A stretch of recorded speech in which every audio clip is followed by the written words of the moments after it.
autoridades, familiares e invitados especiales, señoras y señores.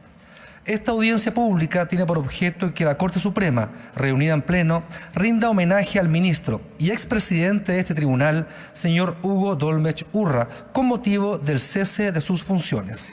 A continuación, el señor presidente de la Corte Suprema, Haroldo Brito Cruz, hará uso de la palabra.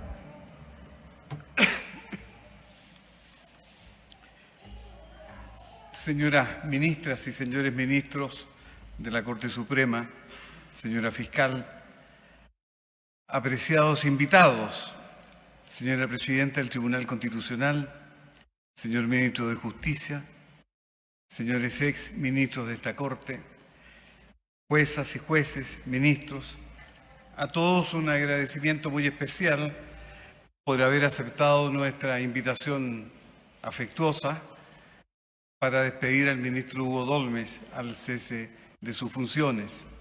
Hoy este ministro cierra un ciclo más de 4 décadas al interior del Poder Judicial. Es por todo esto que no puedo terminar estas breves palabras sin antes destacar una vez más y agradecer a nuestro querido amigo y colega, el ministro Hugo Dolmech, por sus más de 40 años de entrega abnegada al Poder Judicial.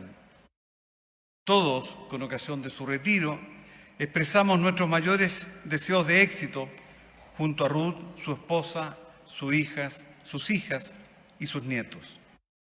Finalmente, como expresión final de nuestro cariño y reconocimiento a su extensa y destacada trayectoria, tendré el honor de hacer entrega a Hugo Dolmech, nuestro compañero que deja el tribunal, la medalla de mérito al Poder Judicial en nombre de esta Corte. Muchísimas gracias.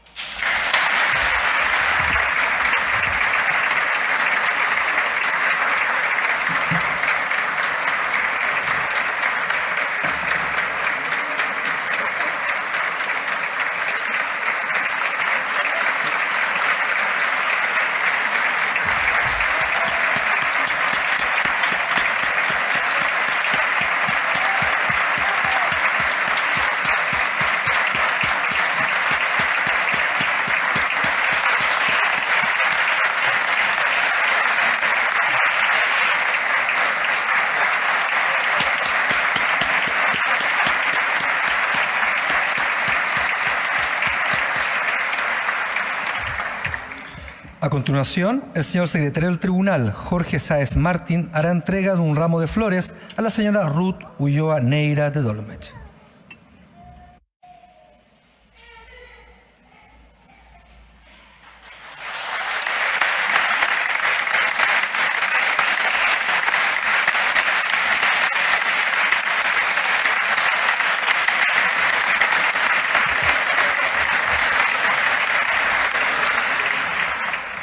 Se invita al ministro señor Hugo Dolmech Urra a dirigirse a la audiencia.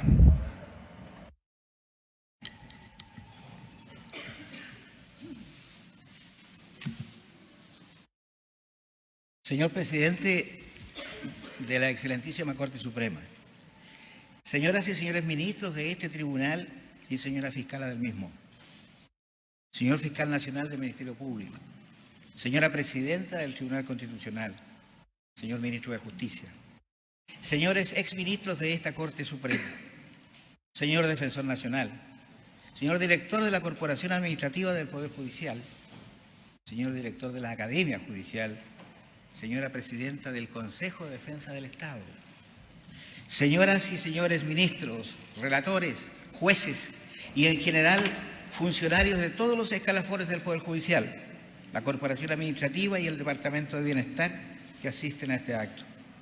Señor subdirector de la Academia de Ciencias Policiales de Carabineros de Chile. Señores soberano gran comendador y gran maestro, máximas autoridades de la francmasonería chilena. Señora presidenta de la Asociación de Señoras de Ministros Judiciales. Familiares y amigos de quien se despide hoy de su labor de tantos años. Queridas amigas y amigos todos. Ha sucedido lo que tenía que suceder. Por años, aquella frase popular de la canción que dice el tiempo pasa, nos vamos poniendo viejos, siempre fue aplicable solo a los demás. Advertíamos ese tránsito en los amigos y conocidos. Todos se avejentaban menos uno. Vanidad, ilusión, broma, confusión, algo de verdad. Tal vez por la influencia del espejo en el afeitarse diario, que por cierto nos hace vernos permanentemente, mientras que a los demás solo de vez en cuando. No lo sé, pero es otra de las tantas mentirillas que nos permiten vivir tranquilos, hacer cosas y finalmente procurarnos un poco de alegría. Ha llegado para mí la hora de la verdad, previniendo, eso sí, que es solo para este ciclo, pues de seguro que también en el próximo seguiré encontrando más viejos que yo a los amigos. El Poder Judicial, si bien más viejo que todos, tiene la virtud de renovarse siempre, por lo que tiene historia, tradición y simbología propias que le permiten estar permanentemente en el devenir y abierto al cambio. En sus últimos 200 años, seguramente que lo más fuerte, radical y exigente habrá sido el necesario traspaso desde la monarquía a la república, que trajo consigo su adhesión a la democracia como forma más civilizada de convivencia humana. Allí ha debido considerarse a esta, la democracia, en su verdadera esencia, esto es, como un modo de obtener la igualdad desde la diversidad, y ello porque simplemente y sin duda todas las personas somos diferentes, nadie es igual a otro. Aquel evento que se supone ha de traer la ansiada igualdad de deberes y derechos solo es posible en estratos con realidades y tal vez con aspiraciones semejantes, siendo ese el modo en que se conforma el tejido social y las instituciones republicanas. El deseo o intención de ascenso o cambio de estado o situación importa cumplir con condiciones y tareas diversas que se traducen en obligaciones y deberes necesarias para acceder a los derechos a que se aspira. Tal circunstancia justifica, por ejemplo, el que existan países, comunidades e instituciones en que no todos pueden ejercer el básico derecho a votar y elegir a sus directivos. Es un privilegio que debe ganarse con esfuerzo y entrega, accediendo a un particular nivel. En el caso nuestro, la diversidad se refleja en los escalafones, estamentos profesionales con exigencias de acceso especiales, con requisitos básicos insustituibles. Así, para integrar el escalafón primario, se requiere ser abogada o abogado, es decir, la sola investidura como tal da por cumplida la exigencia principal, habilitando un eventual ingreso a este. Es allí entonces donde nuestro Poder Judicial crea el simbolismo que nos preocupa, el que concluye o se cierra al final de la carrera, en una audiencia como esta, en que se despide al más antiguo y más viejo, parece. Así, este particular simbolismo se inicia en la audiencia de juramento de nuevos abogados, en donde la propia Corte Suprema entrega el título y a la vez recibe a los abogados, con afecto, por supuesto, pero también con prudencia. Ambas expresiones se manifiestan cuando el presidente de la Corte les felicita y desea buen éxito profesional, permitiendo acto seguido que el público les tribute un merecido aplauso. En dicha celebración, sin embargo, no participan los miembros del Tribunal Supremo. Esto es, ellos no aplauden, lo que sí hacen solo después que el presidente, el primero entre sus iguales, concluye su discurso final. El simbolismo, como ya anunciamos, se repite en el último escalón de la carrera judicial, es decir, cuando un ministro es recibido por el Tribunal Pleno como nuevo integrante de la Corte Suprema. Allí, en su momento, el presidente invita a este a prestar su juramento de rigor y acto seguido le solicita ocupar su lugar en el estrado, que es el último, pues es el más nuevo. En ese momento surge el simbolismo de la aceptación con mesura o prudencia y tal vez con hasta un poco de desconfianza, que se traduce en que el novel miembro del más alto tribunal de la República no tiene derecho a hablar y por lo tanto no se le ofrece la palabra ni le es permitido pedirla. Es un novato, ajeno al estamento, por lo que se hace necesario que antes éste deba conocerlo y ser él a su vez conocido para opinar fundadamente. Por ahora podría cometer imprecisiones y tal vez errores, riesgo que no está permitido. Sin embargo, cuando un ministro de este tribunal se retira del Poder Judicial, como es el caso de hoy, este no solo tiene el derecho de hablar, sino el deber de hacerlo. Pues, por ser el más antiguo del estamento superior, representa la experiencia acumulada, fundamento de la sabiduría en los tiempos de nuestros orígenes remotos, el Consejo de Ancianos de las comunidades antiguas. Con enorme alegría cumplo entonces con mi simbólico deber de decir algunas cosas, pocas, ante esta solemne audiencia, aunque no podrán ser muy sabias, porque hoy no es solo la experiencia la que informa y representa el saber. Durante el tiempo que se prolongó mi estadía en este tribunal, a los que habrá de agregarse los anteriores servidos en el Poder Judicial, hemos tenido dificultades y fracasos, como también éxitos, lo que nos ha producido alteraciones y dolor primero y satisfacciones después. Ello porque así es la vida. Al efecto, enfocado el problema desde el ángulo positivo, que lo prefiero, puedo destacar que hemos mejorado ostensiblemente la gestión y la realidad material en que se desenvuelve nuestro quehacer. Así, tuvimos reformas procesales profundas, con lo que arribó al sistema no solo la tecnología moderna, sino que también el aporte de la administración profesional y técnica. Debo reconocer que el ingreso de esta rama de profesionales no fue bien recibida al comienzo, pues era una alteración a nuestra costumbre y statu quo. Pero hoy ponderamos la importancia y efecto positivo de su aporte, que, separado de lo jurisdiccional, resuelve los problemas que antes, sin preparación ni medios, debíamos enfrentar nosotros mismos. En cuanto a la generación del Poder Judicial que se discute y analiza hoy, esta representa una necesidad destinada a profesionalizar y mejorar aún más la función, como asimismo cumplir el propósito de separar la jurisdicción de la administración, concepto y necesidad que esta Corte Suprema ya ha acordado hace varios años, concretamente en las jornadas de reflexión realizadas en Chillán en el año 2014. No obstante, y desde ya, cabe advertir que la innovación, pese a su sano propósito, puede equivocarse aplicando un enfoque errático, que es posible conduzca a resultados lamentables. Por lo mismo, creo yo, habrá de tenerse el máximo de cuidado en no alterar los principios básicos que han sostenido el sistema, en donde lo primero y más importante lo constituye la independencia judicial, que es, como sabemos, el pilar insustituible de una democracia sana y ya desarrollada como la nuestra. Y seguidamente, no se puede permitir el alejar o desperdiciar la experiencia acumulada ni la realidad elemental de que esta es una labor muy particular y en donde el proceso formativo es largo, permanente y complejo. De esta manera, no es posible aceptar que algún órgano externo, no conocedor de nuestro sistema y forma de ser, pueda imponernos jueces y funcionarios que pugnen con aquellos dos principios.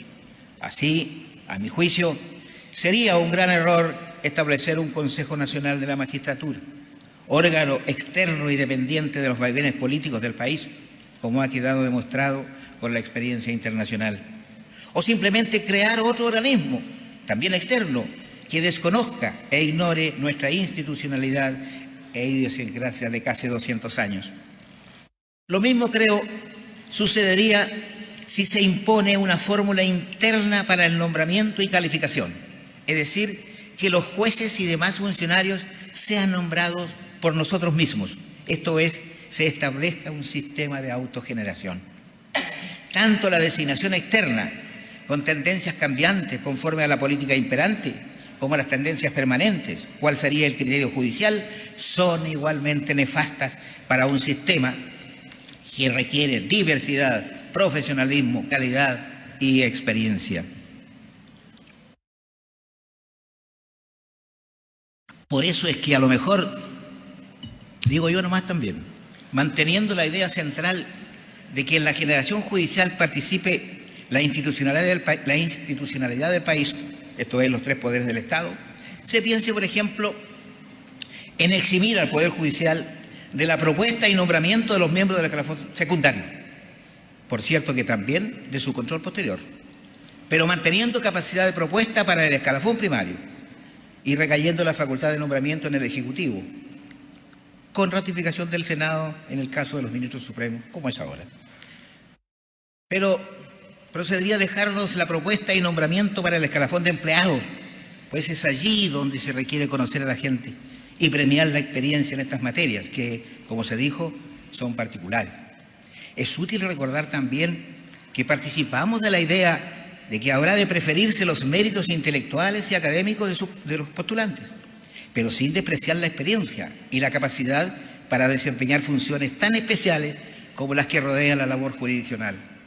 No es bueno elegir solo por notas, conocimientos, resultados de exámenes, colegios o universidades de las cuales el postulante provenga, o por títulos académicos obtenidos, pretendiendo la experiencia, entrega y capacidades especiales, pues tal sistema provoca también injusticias. Sé que los estudios relativos a una eventual reforma sobre la materia y otras anexas tienen ya un buen grado de desarrollo y acuerdo, pero como a veces la realidad es más fuerte que la ley y puede torcer las cosas, sea por influencias incompletas, desconocidas y tal vez interesadas, es que me permito destacar una situación sobre la que poco hemos advertido y reflexionado. Y es que cuando la Cámara de Diputados dispone constituir una comisión investigadora respecto de actos de gobierno de conformidad con sus facultades constitucionales propias, nos invita a entregar directamente nuestra opinión. Por lo general, en la Suprema declinamos asistir, invocando la independencia de los poderes del Estado, en el caso y por cierto la nuestra. Sin embargo, concurren otras instituciones y declaran al respecto, formando opinión sobre el tema en los comisionados.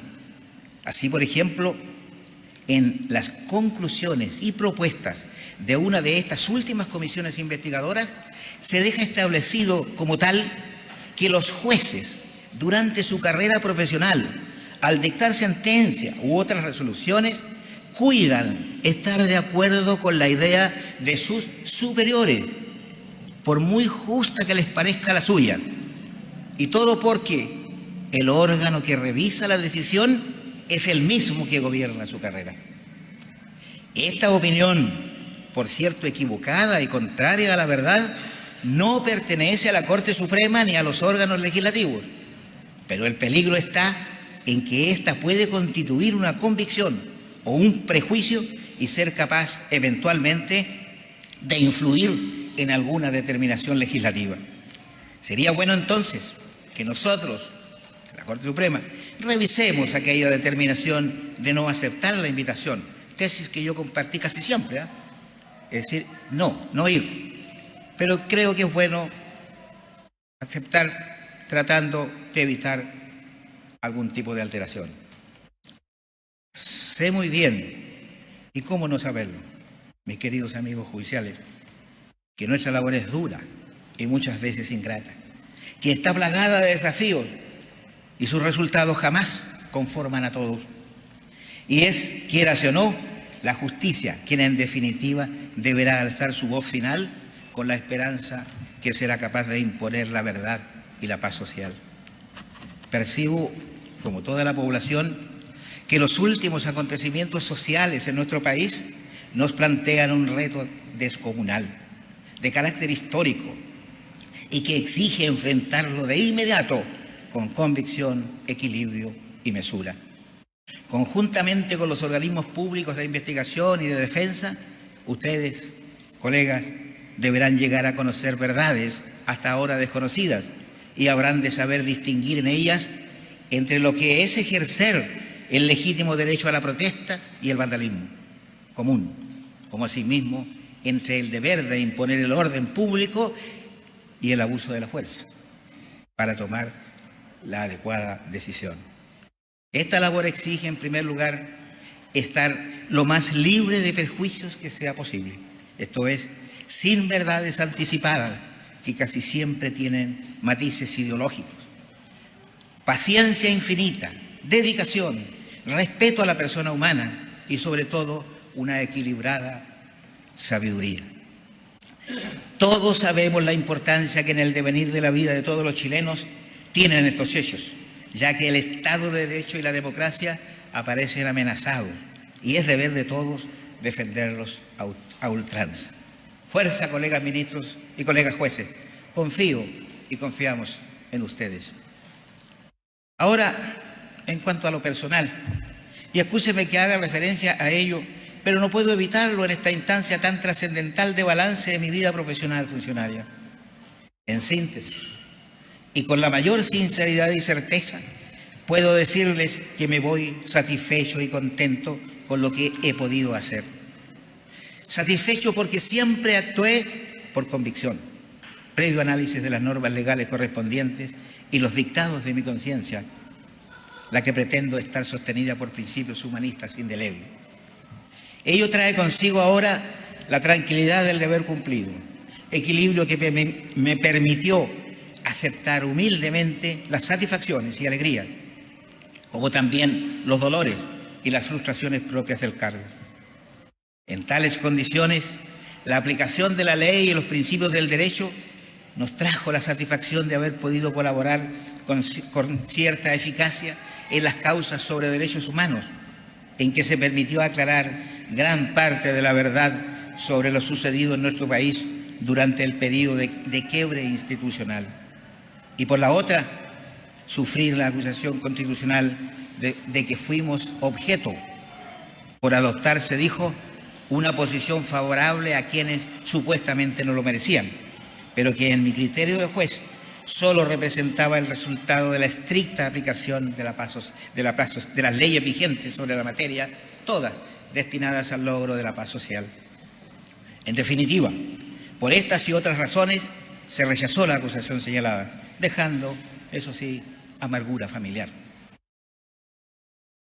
Para enfrentar todo este tráfago de vicisitudes y aparentes contradicciones, me ha sido útil la formación esencialmente humanista, laica y tolerante que creo tener y que proviene en lo más remoto de un hogar sólido, modesto, de esfuerzo, de trabajo y también de sueños proporcionados, que nos ha permitido saber hasta cuándo y hasta dónde se debe y se puede, como también apreciar cualidades y enseñanzas en los demás.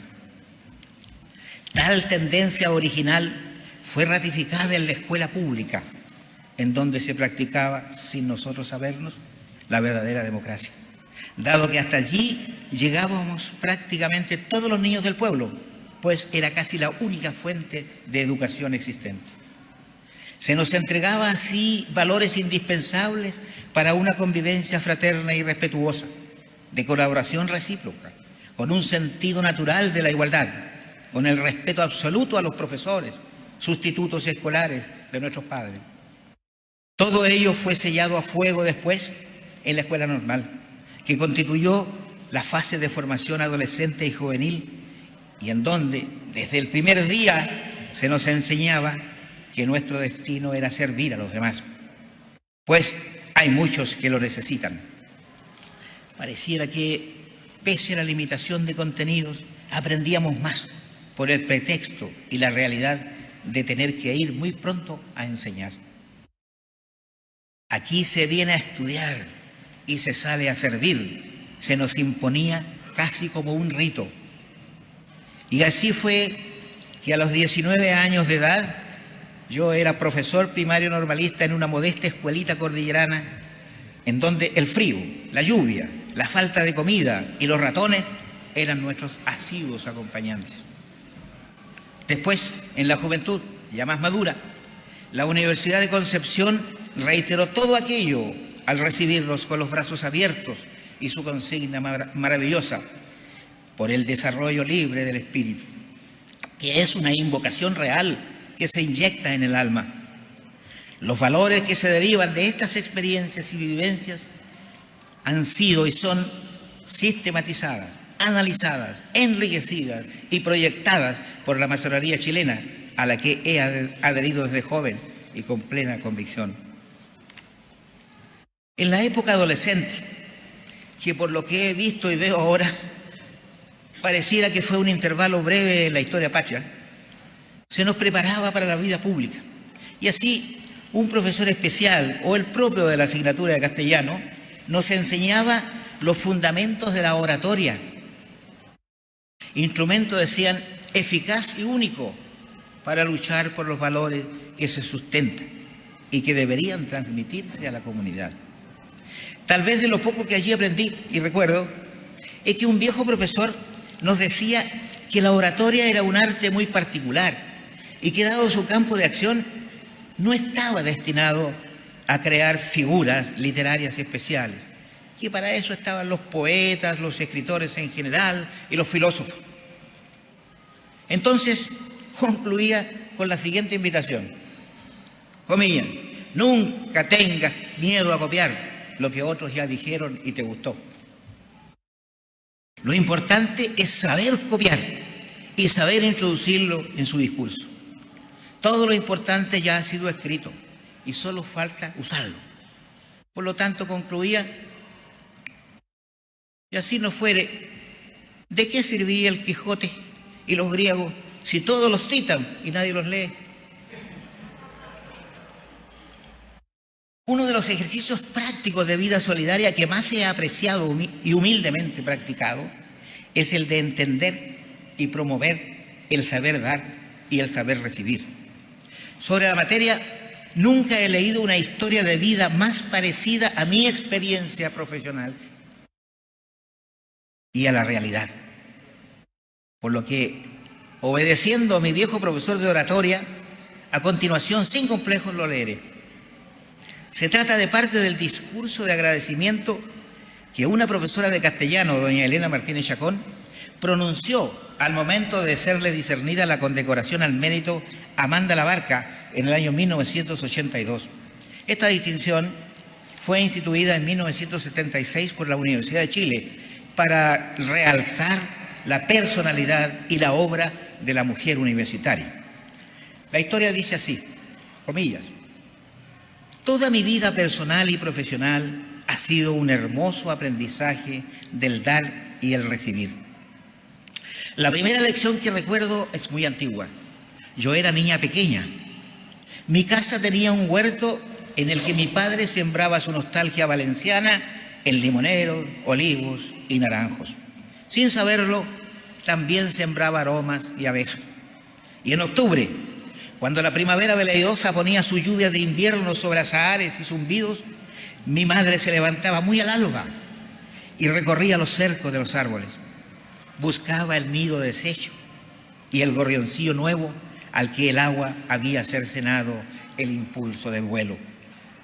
Lo recogía y lo acurrucaba en su seno cálido. Cuando el pajarillo rebullía inquieto, ella volvía al árbol y lo volvía al nido. Aún recuerdo el gesto tendido de su mano de mujer trabajadora, ancha y abierta, inventando otra vez el ala y el trino. El gorrión nunca supo quién le entregó de nuevo la vida, y quizás fue ese el que picoteó después la mejor de las naranjas brillantes. Mi madre nunca supo cuáles eran sus gorriones hijos, y no le importaba. Esa fue mi mejor lección de dar. Luego tuve que aprender a recibir. No es fácil tarea. Se puede dar con los ojos cerrados, pero no se debe recibir sin responsabilidad. Y fue Amanda Labarca quien me lo enseñó. Yo fui alumna del Liceo de Niñas número 4, barrio modesto. Muchas alumnas con limitaciones económicas, profesoras que creían en su quehacer. Teníamos clases todo el día, mañana y tarde, y después horas de ensayo del coro, del grupo de teatro, de lectura en biblioteca, de tejer y coser para otros niños con menos que nosotras. Y ese liceo, en síntesis, no nos informaba, nos educaba. Un día, mis padres recibieron una carta. La firmaba mi directora, y Amanda Labarca, porque sí, sin haberlo pedido, me habían otorgado una beca de estudios. Yo tenía 14 años y con todos ellos temblando, fui a la entrevista con doña Amanda. Hace tanto tiempo que no sé recordar sus palabras, pero sí su sentido. Yo recibía una ventaja, una dádiva, que debía devolver con responsable actitud, con más dedicación, con mejor acción. La beca era un compromiso, no un premio. Y lo que la sociedad me debía debía volver conscientemente enriquecido a otros que lo necesitaran en el futuro. Y me dieron un plazo generoso para retribuir esa entrega, toda mi vida. Y esa fue mi mejor lección de recibir. He tratado de ejercer mis 2 lecciones y sé claramente que he recibido mucho más de lo que he dado. Creo así que la palabra que más he pronunciado en mi vida ha sido gracias.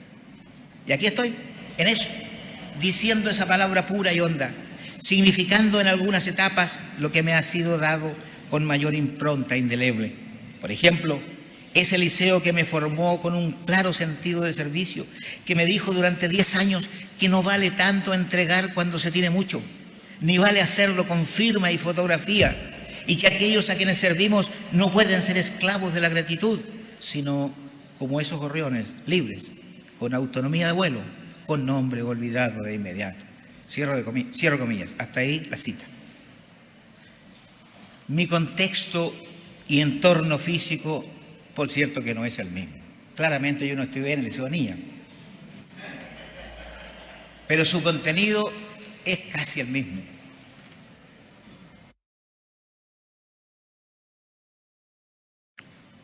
Yo recibí aquella beca de invitación a los 13 años y nunca, desde siempre, y particularmente desde esa época en que tuve que separarme del hogar paterno para ir a una ciudad desconocida, jamás me faltó una mano amiga de auxilio oportuno. También aprendí así a recibir. La conclusión entonces es una sola. Me voy feliz por todo. Y agrego ahora la alegría inmensa de esta hermosa convocatoria, como asimismo las muestras de cariño a diario recibidas. No alojo rencor ni sentimiento alguno con nadie, sino solo afecto y gratitud por todo lo vivido. Por lo mismo, deseo agradecer a quienes durante mi trabajo ayudaron a que éste se desarrollara y concluyera del modo que se conoce. En primer lugar, a mi familia toda, la aquí presente y quienes no han podido estarlo, particularmente a mis hijas y mi amada cónyuge Ruth, a mi querido Parral y su gente, a la escuela pública, a la escuela normal, a la gran Universidad de Concepción, a la Masonería Universal por su apoyo y enseñanza, a las policías de investigaciones y carabineros con quienes tuvimos memorables jornadas de trabajo, a los tribunales en que he servido, en Parral, Bulnes, Chillán, Santiago, a ustedes, señores ministros de la Corte Suprema, que me distinguieron y enseñaron, a todos los ministros de las Cortes de Apelaciones del país, a sus esforzados relatores, a nuestros sacrificados jueces, a los oficiales administrativos y de sala en general, a los digitadores de sala, a la Corporación Administrativa del Poder Judicial en todas sus instancias, a la Dirección de Estudios, a la Dirección de Comunicaciones, a la Dirección de Asuntos Internacionales, a la Secretaría Técnica de Igualdad de Género, a la Biblioteca y Centro Documental, a mi querido Departamento de Bienestar del Poder Judicial, al que todos hemos entregado afecto y dedicación, a los secretarios privados y conductores de ministros, en especial a quienes de estos me fueron en suerte asignados, a la Asociación de Señoras de Ministros Judiciales que silenciosa y abnegadamente llegan con su ayuda solidaria a quienes lo necesitan, mostrando así la otra cara nuestra. A todas las asociaciones gremiales, de magistrados, de profesionales, de empleados, de consejeros técnicos con quienes trabajamos armoniosa y colaborativamente. A la impecable y disciplinada Guardia de Palacio de Gendarmería de Chile. A los periodistas de Palacio que a diario esperan noticias y soportan muchas veces largos silencios. aquellos que nos procuran la comodidad del orden y el aseo diario en nuestras instalaciones, en fin, a todas y todos quienes integran este hermoso y querido Poder Judicial, advirtiendo que si por casualidad omito a más de alguien, es solo por olvido temporal, porque les aseguro que son todas y todos los judiciales quienes se van conmigo en mis recuerdos y afectos. Por último, y abusando de nuevo de los consejos de mi viejo profesor de oratoria, es que me remito a una expresión utilizada por uno de los más, sino el más grande de los poetas nacidos en mi pueblo, Pablo Neruda, cuando en una ocasión como esta resumió su sentir diciendo que todo se reduce y se condensa en aquella palabra mágica, vieja y gastada por el uso, pero siempre reluciente como una moneda nueva. Todo porque cuando se dice gracias, como en este caso, se dicen muchas cosas. Cosas que vienen desde muy lejos y cosas que vienen desde muy cerca. De tan lejos como de nuestro origen y de tan cerca como del palpitar de nuestros corazones. Gracias, mil gracias por todo, para todas y todos. Un gran abrazo fraterno y cariñoso. Muchas gracias.